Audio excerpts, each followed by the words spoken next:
आणि पुढं मात्र पोळा आला.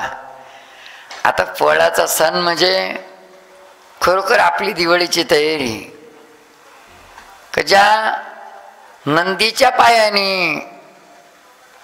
शेतीमध्ये पडलेले, नंदीच्या पायाने ज्या शेतीची मशागत होते, ज्या शेतीची मशागत होते, तर तिथून पुढं मात्र आपल्या दिवाळीची सुरुवात आहे.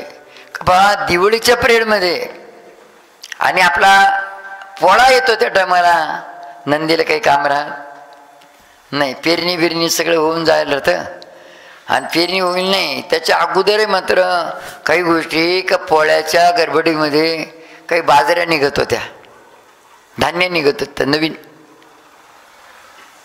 पण आता मात्र फार दिवाळीचं पिरियड गाठते. कामून गाठते दिवाळीचं पिरियड? पाऊस वेळेवर पडत नाही. कामून पडत नाही वेळेवर ते पाऊस?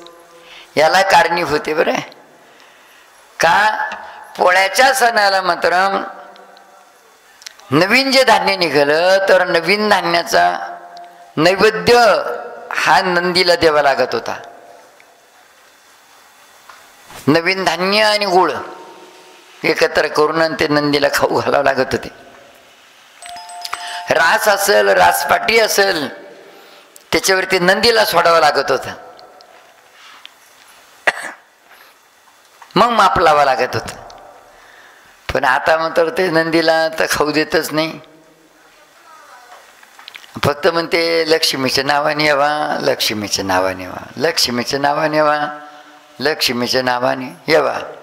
गवत मारायचं औषध मारून गवताचा नाश. मग कुठं म्हणते का बा नंदीच्या नावाने आणि लक्ष्मीच्या नावाने 2 शेर पायलीभर 2 पायले खोंड बिंड टाकून देऊ थोडस.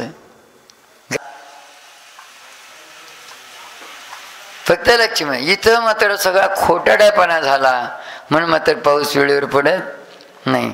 पडतो तर पडतो, एवढा पडतो तर ते सगळं नाचडी करून टाकीत. कांदेने मागेन आता ही धुई आली पाहता. आता आलं ही आता रोपावर रोग, रोपावर रोग रोग पडत. तिथून पुढं मात्र हरतालिका, त्यानंतर गणपती बाप्पाचा पिरियड, चतुर्थी. आता गणपती बाप्पा सुद्धा का शॉर्टकट सांगतो तुम्हाला. श्रावण महिना सगळे ग्रह नक्षत्राची बाधा नष्ट करण्याकरता पोळा जो आहे तर नंदीपासून उत्पन्न घेतो आपण, म्हणून मात्र त्या नंदीची पूजा त्या दिवशी त्याला मात्र सगळं खाऊन पिऊन घालवायचं, त्याला सजव करायचा. त्याचा जो थकवा आहे तो थकवा मात्र त्या दिवशी काढायचा नैवेद्य.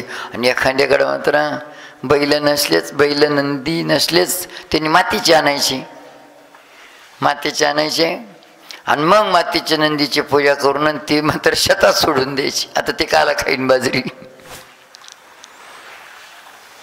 तुम्ही असं नाही तर त्याची काय ना पूजा करा. तिथून पुढं गणपती बाप्पा